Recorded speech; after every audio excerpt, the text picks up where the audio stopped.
I just love to help people give back, teach them that real estate doesn't have to be hard. It's very simple, but you got to understand that it's a marketing business. That's lesson number one. And then lesson number two is you make your money when you buy, you get paid when you sell.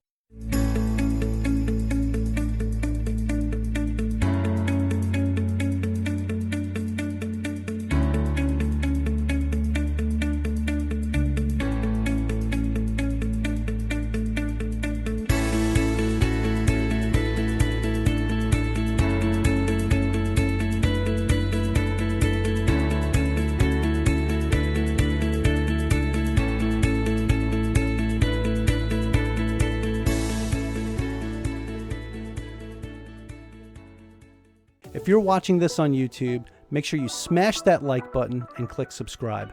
For those of you listening on a podcast platform, be sure to subscribe on whatever platform that is and leave us a rating if you can. The more likes, ratings, and subscriptions that we get, the more we can spread the message and grow our community. So we also have a free Facebook group. It's called The Average Joe Finances Network. Check us out, join the group, join the community, ask questions, and become a part of the team. All of our other social media accounts are listed in our flow page, and we have them in the video or podcast description below. Hey, welcome back to the Average Joe Finances podcast, everybody. I'm your host, Mike Cavaggioni, and today's guest is David Dodge. Super excited to have him on here. He's going to share his story about what he does as a real estate investor. So, David, welcome to the show. Hey, Mike, thanks for having me, buddy. Much appreciated. Yeah, absolutely. Hey, I want to start this off the same way I start every episode, and that is we want to know more about you. So if you could share your story, you can go into as much detail as you want, but we want to know about you and how you got started in real estate. Yeah, you got it, Mike. Thanks for having me, man. So I am 37 years old, and I started investing in real estate at the age of 20. So I've been at this for almost 18 years at this point. And for the most part, I had a professor in college that had a course. It was a finance like 101. I was a personal financial planning type of a degree when I went to college. So I had to take a bunch of basic finance classes. And one of my finance 101 classes, I had this professor and he gave us all Rich Dad Poor Dad first day of class. And the class was basically based on Rich Dad Poor Dad. It was so cool. It was amazing. At the age, I was probably 19 or 20 at the time. I think I might have been 19. But anyway, we learned about passive income and all the things that Rich Dad Poor Dad teaches. And I was hooked ever since then. So at the age of 20, which maybe that year, maybe the year after, I decided to buy my first property. And I did a relatively simple strategy that a lot of people do when they're starting out, and it's called house hacking. So I bought a house. It was a 4-bedroom house. I rented out 3 of the other rooms to some of my buddies when we were in college, and basically lived for free, Mike. It was nice and easy, but I had to borrow $30,000 from my family to get into the deal, right? I paid full retail, got an agent, went to the MLS, got a property under contract, went to the bank, and the bank said, hey, we're going to give you an 80% loan. It's a $150,000 property, so I needed 30 grand. So I borrowed that money from my family. And then I paid that money back over a year or two of just working part-time jobs in college and some full-time jobs over the summer and having a lawn care business and just random little entrepreneurial things.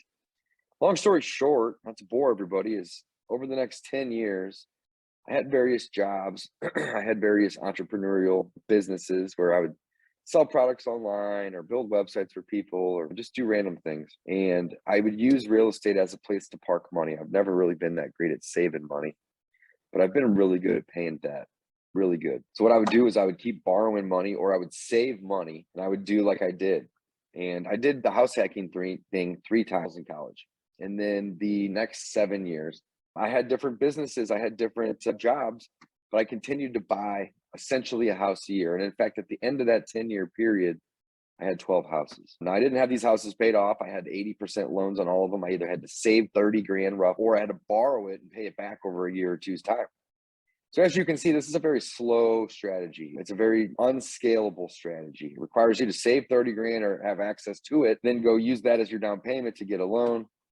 And I was renting these properties out. I was managing them for the first 7 to 10 years. And then, Mike, I decided I wanted to go full-time into real estate. And I didn't want to be an agent or a broker because I didn't want to deal with showing people house and whatnot. I'm actually part owner of a brokerage now. I'm not an agent or a broker still to this day, but my business partner is, and I own half the brokerage. But at the time when I went full time, I didn't want to do any of that. I wanted to just be an investor. And in fact, I would go to RIA clubs and I would meet people at these RIA clubs that had 100 houses, 150 houses.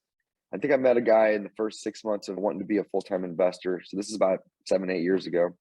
And he had 400 houses. And I'm thinking, man, it took me 10 years to get to 12. It's going to take me 10 lifetimes, 20 lifetimes, 50 lifetimes to get to 400 houses. How are these people doing this, right? What does this guy know that I don't know? And I literally sold the random businesses that I was running, quit any random jobs that I had, and I dove in. And I read a bunch of books, listened to podcasts like this very one we're listening to today and talking on today, and immersed myself in how to do real estate with little to no money, how to do real estate with little to no credit. And I stumbled across wholesaling. And I learned that the first 12 houses that I had bought over that 10-year period, I had paid full retail for. I knew that at the time.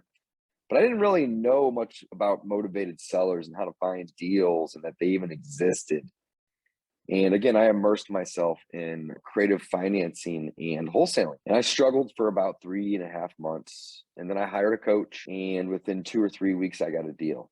And I made, I don't know, I wasn't much, maybe 7 or 8 grand on that deal. But then a week or two later, I got another deal and I made 12 grand on it. And then a week or two later, I got another deal and I made like 10 or 11 grand on it. And I basically made $30,000 over the course of maybe 3 months. Now, this is post 3 months of struggle with no money. Hired a coach within 3 months. I had done 3 or 4 deals and made 30 grand. So the whole process took me 6.5 months. And I really wish, and this is going to be probably one of your questions at the end, but I'm going to say it now. I'm going to say it then too. I really wished I hired a coach day one because it would have saved me that 3.5 months of struggle. But regardless, that's how I got my footing in real estate and how I went from being a passive investor to an active investor. When I went full time, I went into wholesale. So did that for, about 3 years exclusively. Mike, I didn't really do much fix and flips back then. I was a wholesaler for 3 years. And I still wholesale to this day. We just did one last week. We usually do a couple a month at this point. But the wholesale deals I do now, I'm not looking for them. They're deals that don't meet our buy box from our marketing efforts. We keep the best, we wholesale the rest. And that makes for a great title. Keep the best, wholesale the rest, right? That might just be the title of this episode. That might just be the title, man. And I encourage everybody to use that. Take it, steal it, run with it. I didn't create that saying, someone else did. I heard it at an investment club 7 years ago. But that's what I do. I live by this, right? So I keep the best and I wholesale the rest. So I still do that. But for 3 years, Mike, I did that exclusively. And then I woke up one day and I think it was my wife was giving me trouble about not making enough money or something. And I'm like, man, I got into real estate at the age of 20. This is 5 years ago, right? That I had this epiphany. I got into real estate at the age of 20. And I had gotten some rental properties. And I was making some passive income at the time, like 12 properties times that by maybe $300 a month. I was making just a little less than $4,000 a month. My expenses were 7 or 8. And yeah, long story short, I had this epiphany. And I'm like, man, wholesaling as a full-time job is hard. It's the transaction treadmill. As soon as you do a deal and you get paid, you're starting over and you need to reinvest anywhere from 10 to 50% of those profits back into the business. Not a bad thing, but it's not making me wealthy. So I took the skills that I had learned over those 3 years of exclusively wholesaling properties, marketing, direct to seller, running appointments, negotiating, making friends, building confidence. And I coupled that with the previous 10 years of experience I had buying rentals. And now I had all these tools in my belt to really rocket fuel on my business, essentially. So I decided, hey, let's keep this marketing going because this is how we're getting discounted deals. But instead of wholesaling 100% of them, and let's start keeping the best deals and fix and flip those deals or adding those deals to our portfolio of rentals. And that's when I stumbled across the BRRRR method. And of course, I did creative financing then, subject to an owner financing. And I still to this day do those things. But as their interest rates go up, I'm going to be doing more of those things. But I stumbled across the BRRRR method, and the BRRRR method is nothing more than an acronym, B with 4 R's. It's a simple strategy that real estate investors can use. And my definition of the BRRRR method, Michael, is it's a strategy that real estate investors use to acquire assets with little to no money rapidly. That's my definition. I've done 200 BRRRR deals, by the way. I've written a book on the BRRRR method. It's on Amazon. It's 378 pages. There's a few other people that have written books on the BRRRR method. And I often get asked the question, how does yours compare to theirs? I don't know. I've never read theirs. Mine's based on experience from 200 deals. Awesome. So I started cherry picking these deals, Mike.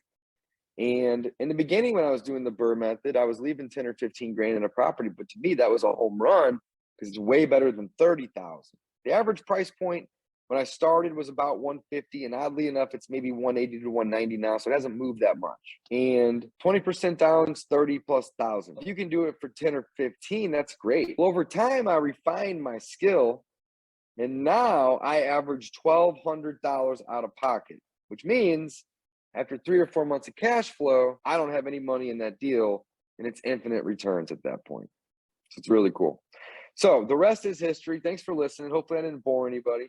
I've been in the game 18 years. I've been full-time for 8, done about 1,000 transactions in my life. Over the last 8 years, I've done 700 plus wholesale deals, 200 plus BRRRR deals. And my passion is building my portfolio of rentals. I own 65 houses. Right now, I own another 30 plus units in apartments. I have 13, 14, 15 units under contract right now. Love fix and flip and usually do anywhere from 1 to 3 at a time on the side. It's more of a hobby for me than it is a business.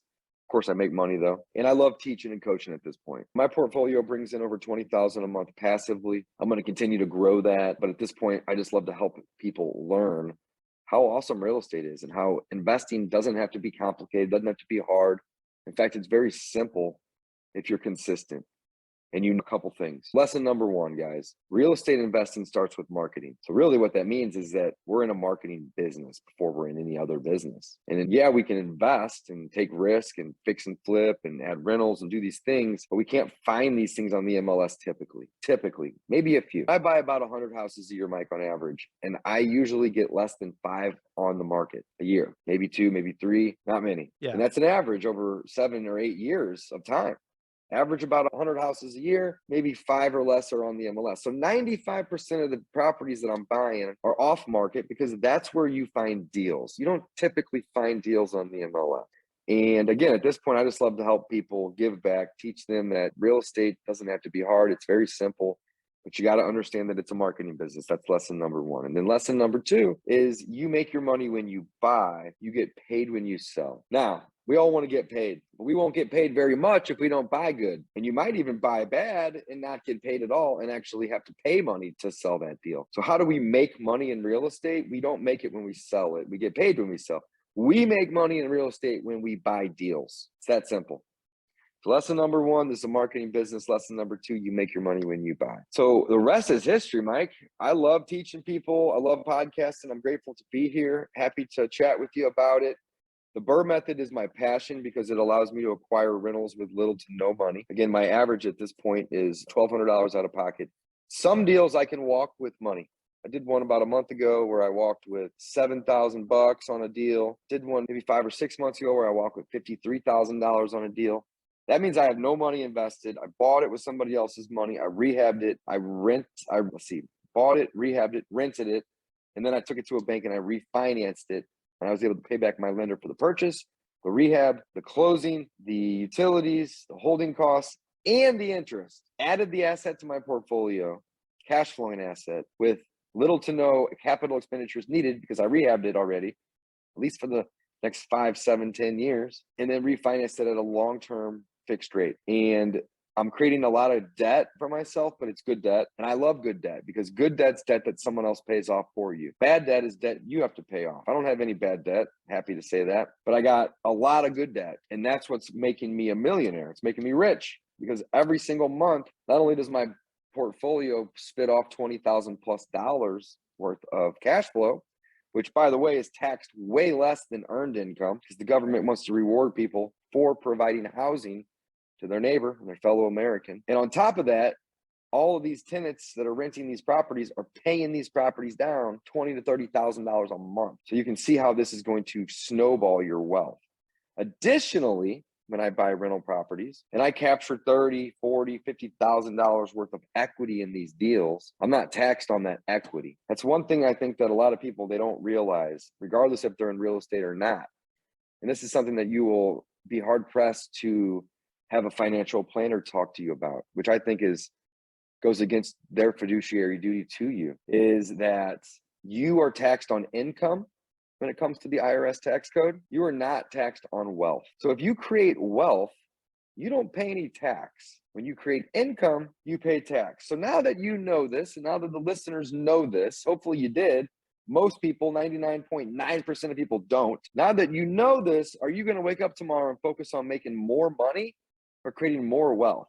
Me, I don't want more income. Of course, I want more income, but I don't need it. Let's reword it. I don't need it. What I want and need is wealth, because it's not tax. It doesn't require me to pay a tax on it. Now, if I go buy a property, let's say it's got $50,000 worth of equity because I bought it at a discount and I rehabbed it and I forced appreciation above and beyond what I spent on my rehab. And I now have, let's say, $50,000 worth of equity. That's, if I want that money, I can sell that property.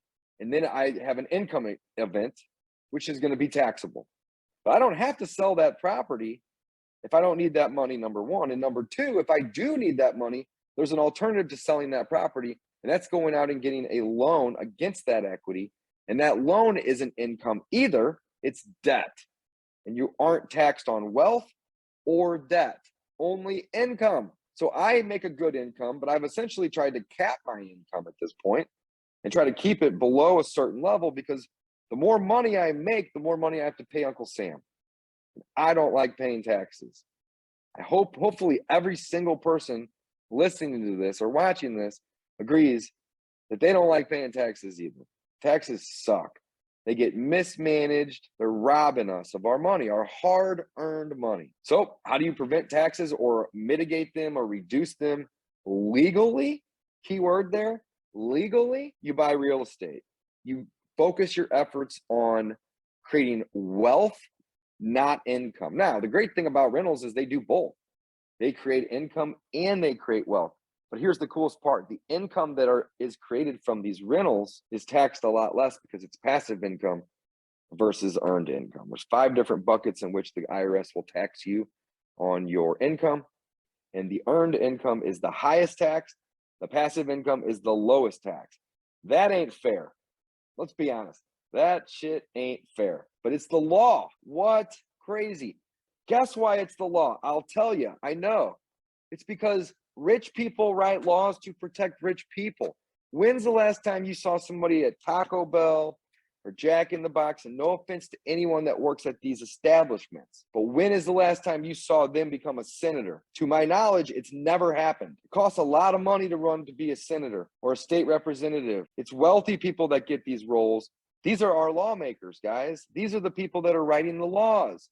They're slipping in laws and rules and loopholes any which way they can to protect them and their friends. Here's the beautiful thing. The beautiful thing is we can play by those rules too, and we can do it legally. So we're going to focus our efforts on creating wealth. We're going to focus our efforts on using real estate to prevent paying taxes. And we're even going to use real estate to pass on a legacy to our children's tax-free. But if we don't use real estate, we're going to have to get really creative with trusts and wills and all these things to even have a shot at preventing the death tax. With real estate, it's black and white. So that's what I love about real estate. That's my past. I'm happy to be here. And I feel like I'm doing all the talking. I mean, that's the episode. No, I'm kidding. Hey, so a lot to unpack here, David. With everything you were talking about, I was taking these notes. Really great stuff. And you completely ran the gamut of what you've done since you started investing. First thing I want to point out here is that you started investing at the age of 20. There's a lot of people that I bring on this show that they always say, like, when I ask them, like, what's one thing you wish you would have did when you were, or differently, or things like that. And they say, I wish I would have started when I was younger. That's like one of the biggest things I hear all the time. I wish I would have started when I was younger. I had a guy on not too long ago that started at the age of 26. And even he said, I wish I started when I was younger, like maybe when I was 20. Now I got somebody on the show that started when he was 20, and look at what's going on here. Right. I want to point something out here that, you know, that class that you took back at, was it Missouri, Columbia? University of Missouri Yep. in Columbia, right? Yep. University of Missouri, Columbia. Yep. If everybody would get into a class like that when they start college, or even have a class like that in high school, where the first thing that happens is they hand you Rich Dad, Poor Dad, and they base the class around that, you're setting up a whole classroom of people up for success to become wealthy and become millionaires, future millionaires. So the fact that you were able to learn that at a much younger age than what most people do is huge. And I think it's a testament to what you were able to build since then. And even though I know you said, oh, over the 10-year period, I bought 12 properties, and then I started going to these RIAs, and I met somebody that had 400 properties in that same amount of time. And I'm like, it'll take me 10 lifetimes to get there. But realistically, if you look at where you were at 30 years old, what you did from 20 to 30 versus what other people have done from 20 to 30, you were already light years ahead of what other people are doing. And to think that you have 12 cash flowing properties, and the fact that you start off with house hacking is even better, right? So you're essentially getting yourself to a point where you're starting off life and living for free, essentially. That's huge. And being able to just buy a property a year. If somebody does that over a 10-year period like you did, essentially you can be financially independent just from that in general as you're paying these assets down. But you wanted to take it a step further. You started seeing what some of these other people are doing. So you wanted to jump in there and go big. And you did. There's a couple different things that I think this episode could be named. One of them I wrote down, like you said before, was keep the best, wholesale the rest. But I also like, you make your money when you buy and you get paid when you sell. I think that's awesome. So two very awesome phrases that I think people should take away from this, because it's when you make the deal, that's where you're making your money. That's where you make your bread, right? And then when you sell, that's when you get to eat. So that's one good way to look at it, right? And one thing you just said too, which I love, and you said a lot of people wish that they started earlier. And a lot of times when I don't really have a lesson number 3. I have 300 lessons. And lesson number 3 and 300 can all be equally the same, but number 1 and number 2 are in that order, right? But lesson number 3 essentially is don't wait to buy real estate and wait. Yep. And the quicker you can do that, the quicker you can create wealth and income. Don't get me wrong, guys. I love income. My real estate portfolio pays me over 20 grand a month to sit on my butt. In fact, I'm at home right now, sitting in my favorite leather chair, hanging out. I left my office today at 2:00 and came home and spent some time with my wife. And I'm here today enjoying this time with you, right? I love the income side of it, but I don't want to go take my income to $1 million or $2 million a year when I could pivot those efforts into creating a $1 million or $2 million worth of wealth a year and pay no taxes on that. And then access that capital as needed through either selling it or borrowing against it, which would be my personal favorite thing to do, because then I can get access to that equity without paying taxes on it as right there as well. I'm a real estate professional and I'm an entrepreneur, but I'm really a tax nerd at the end of the day because I know that it is that important. So let me just say one more thing and then we can get back to your thoughts here. If you ask the average person on the street, Mike, how much they pay in taxes, most people are going to say, I don't know, maybe 35%. And they're not wrong, but they're way wrong. Here's why. They maybe pay roughly 35% in income tax when they earn the money, but they're discounting all the other taxes. So when you go to the grocery store, unless you live in 1 or 2 states that don't have income tax, most do. When you go to the grocery store, you're going to pay between 8 and 10% sales tax. So when you buy your eggs, you buy your milk, you buy your broccoli, 10% on top. When you buy your gas, your beer, your cigs, whatever you're into, you're paying sales tax and even more taxes on certain items. It could be as high as 15%. So you're paying 35% when you make your money. You're paying 10% when you spend it. And then when you buy things like houses, boats, cars, trailers, RVs, airplanes, certain things cost you money to own them every year with personal property taxes or real estate taxes. That's going to vary. It's typically a small amount, could be anywhere from 1 to 5%, but it's tacked on to the 35%. And the 10%, now you got another, let's call it 5%. And then if you die and you don't have it set up right, your kids are going to be paying taxes on that. So what I'm getting at is the amount of taxes that we all pay isn't 35%, which most people will say roughly. It's actually 55%. And when you start to learn these things, you start to get frustrated with the system. And a lot of people, they don't necessarily have these desires and goals to make a bunch more money because they get to pay. The more money you make, the bigger piece of the pie the government gets. You're actually rewarded to make less money. It's not right. It's stupid, right? So me personally, I know these things. I learned these things at a young age. And every day when I wake up, I'm not focused on making more money. I'm focused on creating more wealth. And I think everybody should try to have that mindset, because if you're making more money and you're paying more taxes, you can't snowball anything. But when you're making wealth and creating wealth by getting equity in property and not paying taxes, and you can borrow against that to go buy more wealth or create more wealth, it can truly snowball. And it's Yeah, made me no, millions of dollars worth of, I have millions of dollars worth of equity in my real that's estate, huge. millions. And it's not because I'm great or smart, it's because I'm patient and I buy deals and I use strategies to get those deals and acquire those deals with little to no money. And my focus isn't selling them and making profits that are taxable, it's keeping them and then using tax benefits like depreciation and other things to increase my expenses without actually increasing my expenses, phantom expense, depreciation, to pay less and less taxes. My effective tax rate is less than 20%. And most people's is closer to 40%. Again, I'm not special. The only difference between me and them is that I know that this game we play isn't a fair one. I don't necessarily even agree with it, but it's the law. And if I don't play by these rules, I'm just going to get robbed. So I try to play by the rules. That's huge because, David, as you're saying, as you said earlier, you buy real estate and wait, right? So you purchase these assets and you're holding on to them. And again, like you said, you're able to claim this depreciation and other items like that. And you mentioned something else that was even more key, is that you're a real estate professional, right? So as a real estate professional, you get to claim more depreciation and other things like that for your taxes than somebody who's working a W-2 job and going to work every day, working their 9 to 5 and having to pay their quote unquote fair share of taxes. So it's not about so much learning the real estate game, like you were saying. It is learning about the tax code, and it's learning about how to play by the same rules that the wealthy and like the 1% play by. Because like you said, this opportunity is something that everyone here in this country has an opportunity to benefit from, right? We can all sit here and invest in real estate. It's just a matter of how you go about doing it. Now, you started off, right? You borrowed $30,000 to get your first property when you were house hacking, right? And as you were going throughout the time, you were either saving up the money or borrowing it to put those down payments down. And you were paying full market value because you were finding them off the MLS. And then you got to go to a real estate meetup and learn that there's so many different ways to do this using OPM, right? Other people's money, and other different ways to find these down payments to make these deals happen at a much lower than full market value, because you're finding motivated sellers and things like that. So off market deals, which is huge.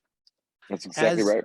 Yeah. And now I'm pointing this out because I'm talking about the importance of going to a real estate meetup and the importance of networking and meeting people that are like-minded to you, that are trying to do better for themselves and thinking bigger. So it's really important that you surround yourself with people that are doing these big things. Because, you know, the famous saying that you are the average of the top 5 people you hang around with, right? So surround yourself with people that are doing much better than you, because guarantee if you're hanging out with 5 millionaires, you're going to be the 6th one soon Yep, enough. that's exactly right. Right. That's So, exactly right. You're going to learn the that's things that they're doing. exactly. Now, particularly, I want to ask you about something, because I know you said that your bread and butter has been like the BRRRR method, right? And you were keeping the best and wholesaling the rest. But now the market is starting to shift, right? And you're starting to see, with these interest rates going up, and with the home prices are still staying the same, you don't really see them dropping too much. Maybe they're dipping a little bit, but it's not significant to the difference that people are paying with these higher interest rates. Do you see that affecting what your current strategy is with the BRRRR method and flipping versus Yeah, what you were doing absolutely. a year 100%. ago? Yeah, absolutely. With me, rates are going to squeeze landlords. They're going to squeeze BRRRR investors. So the way to counteract it is 3 or 4 things we can do. Number one, we can buy better deals, get them at lower prices to where the higher interest that we're going to pay now versus what we would have paid maybe a year ago is offset by getting a better deal. That's number one. Number two, we can look to buy properties subject to and not even need a loan. We can make the seller, we can use the seller's existing loan, which if it's over a year or two old, it's going to have a pretty good rate, typically speaking. Number three is we can buy properties from people that have loans in place and we can actually assume the loan. The subject to is different. That's just taking over the payments, and maybe you do move the deed, but you have the opportunity of a due on sale clause being flagged. Some people will use smoke and mirrors and they'll put the entity in the name. Let's say John Doe owns a property that you're buying. They'll do John Doe LLC. So it doesn't look like you might be the owner of John Doe LLC, not John Doe, right? So there's lots of strategies there. So obviously, better deals, number one, creative financing is subject to number two. But number three is that we can actually assume the loan. We can actually contact the mortgage company and say, hey, we're going to assume it.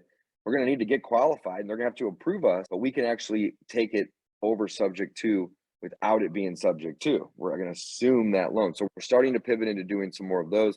I'm not going to stop buying rentals because it goes against the whole purpose or the whole mantra of don't wait to buy real estate and wait.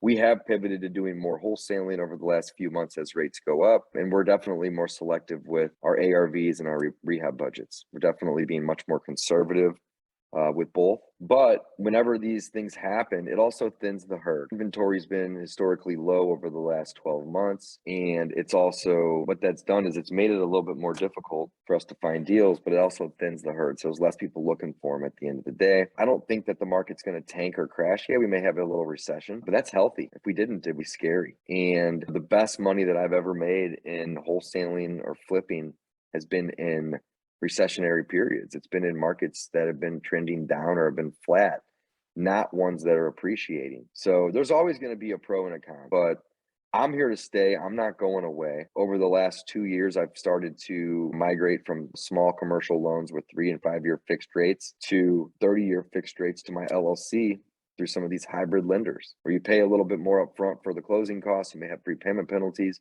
but you can fix a rate to your entity for 25 or 30 years.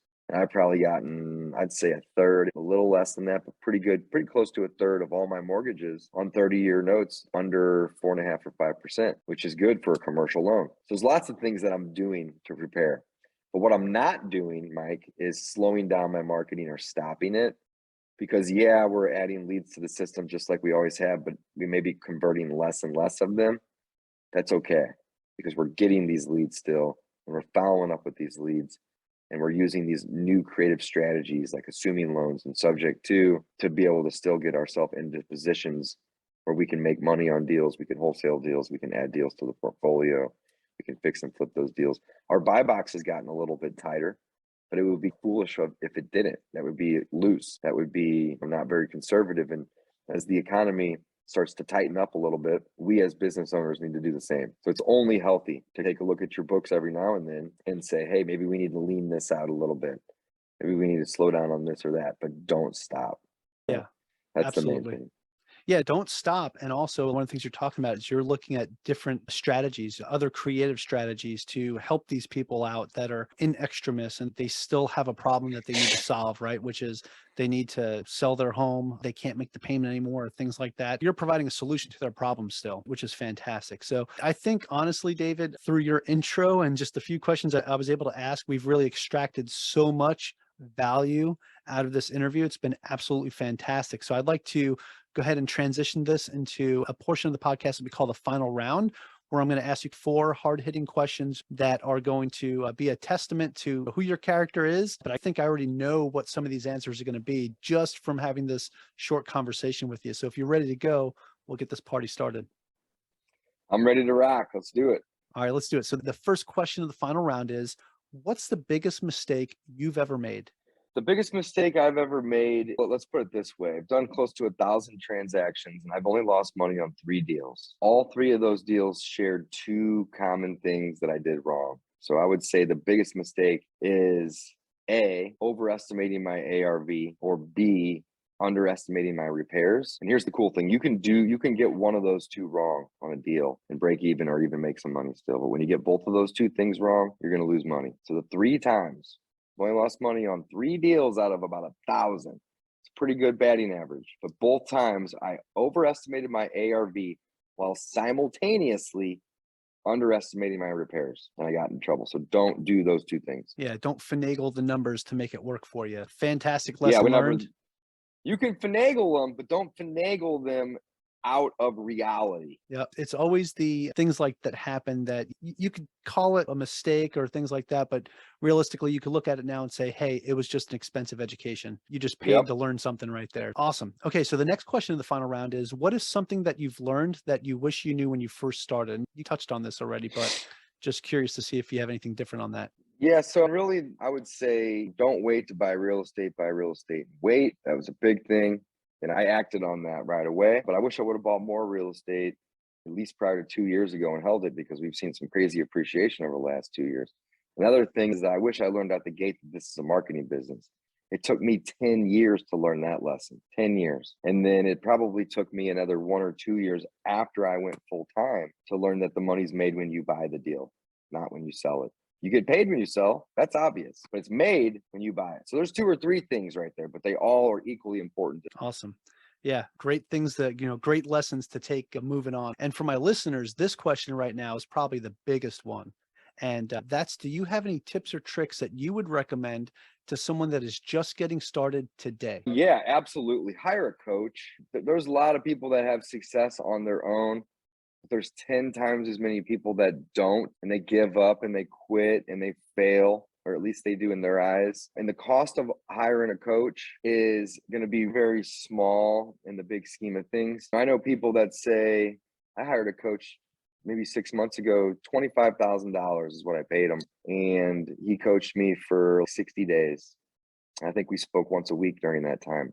We didn't talk that much, but the value I received was worth it. Sometimes people will say, oh, I don't have the 3 grand or the 5 grand or the whatever. Usually you can typically get a coach for less than 5 or 6 grand, a quality one. And they're like, I don't want to spend that money. I don't want to make that investment or take that risk. But if that coach can make 10x your money, 100x your money, 1,000x that investment, doesn't it seem foolish to not take that investment? So here's a perfect example. When I first started full-time in this business 8 years ago, even though I had 12 rental properties that were paying me passively every month, I had 63 grand of credit card debt. And I stumbled and I spun my tires for 3.5 months. That's about right. And then I hired a coach. I was 63 grand in debt when I did. That coach, I think, cost me 5 grand.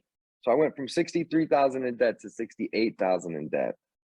12 months later, not even, probably 8 months later, I didn't have any debt at all. That coach helped me, taught me so much, and sped up that time frame of failure to minimal days and weeks versus another 3 months or 6 months.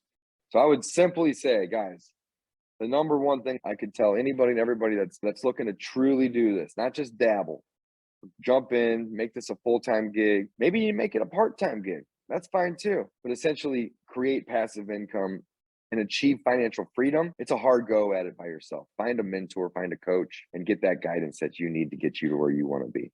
Yeah, David, fantastic point. I believe in hiring a coach and having a mentor. It's one of those things that if you have somebody that's pushing you and driving you, it's going to make you go harder because you're not just doing it for yourself at this point, right? Now you're like, hey, I committed to this. I spent significant money on this. I want to get that value back. So when you commit to something like that, it's one of those things that motivates you to push yourself to say, you know what, I don't want to fail because if I fail, that means I spent this money for nothing. So it's Right. definitely a driver, definitely a motivator. Okay. So I have one final question of the final round, and this is besides your own. Do you have a favorite business, investing, or real estate related book or podcast or both? Yeah, I would say more so books. I've read some really good books over the last couple of months. And I would say my top three even would be The Gap in the Game and Who Not How, which are both written by the same author. And then the third book would probably be, I got to go with Rich Dad Poor Dad because that's what got me in this game. Those are great Awesome. books. Yeah, fantastic selection. Fantastic. David, so again, like I said earlier before we even started the final round, so much value from this short conversation that we had. It's been absolutely amazing. I know the people that are listening right now, they're saying, man, David's story is really inspirational and some of the things that he's done, I want to do myself. So I want to find some more information about him. So do you have any social media or a website you can share with us so that we can find more information about you? Yeah, I do. I do, Mike. Thank you so much for offering, man. You can follow me on Instagram. It's my full name, David Allen Dodge. That's DavidAllandodge. That's my Instagram handle. And then I do offer coaching. I help people get their first deal. It's really one of my favorite things to do. In fact, I have a call tonight with maybe 20 or 30 students, and it's a 0 to 1 model. And I also coach the BRRRR method. I teach people how to buy rentals, how to do with little to no money, how to create wealth. how to create passive income. And you can actually learn about both of those programs over on wholesalinginc.com. If you go to that website, you can learn more about it. You can book a call with our team, and you can set up a time to figure out if the program is going to be right for you. I love helping my students. All my students get my cell phone number. We do 1 to 2 weekly group coaching calls as a group. And then we typically will do another call or so just in smaller groups or even one-on-one. I give them access to me to help with their business. I give them access to look inside of my business so they can actually see what it looks like to buy and sell anywhere from 5 to 10 houses a month. And at the end of the day, my favorite thing to do though is to help them get that first deal, or in some cases, quit that job that they hate. I love it. I love helping. I love giving back. I love being a mentor to people, and I love helping people and coaching them and showing them that this business doesn't have to be hard. We can make it really hard if you want, but we don't have to. It can be very simple, and we don't need to get lost in the weeds. And a lot of people, they come to me and they have the worst case of analysis paralysis. They don't know what to do next. And I'm really good at saying, hey, let's get rid of all this noise and all this nonsense. And let's just focus on these 2 or 3 things that matter. And let's get you a deal. And I can often get people deals, their first deals, in less than 2 months, if they're willing to put in the work. Hell yeah. All right. Hey, for those of you listening, that's where you could find more information about David and everything that he's got going on. Go follow him on Instagram. Go visit his website. Check out his coaching program. If you don't have a coach, hey, he might be a good one for you to check out to get your first deal, especially if you're looking to get your first deal right now. David, super awesome having you on the show with me. Thank you so much for joining me today. This was truly a blast. Awesome, Mike. Thanks for having me. I look forward to doing more of these with you down the road. And again, I really appreciate you having me on the show today to provide some value to your audience. Absolutely. Aloha from Hawaii. Thank you for making it to the end of this episode. Greatly appreciate you being here with me today on the Average Joe Finances podcast. If you haven't done so yet, make this the episode that you go leave us a 5-star rating or subscribe to our YouTube channel. The Average Joe Finances podcast is for informational and entertainment purposes only. Have an outstanding day.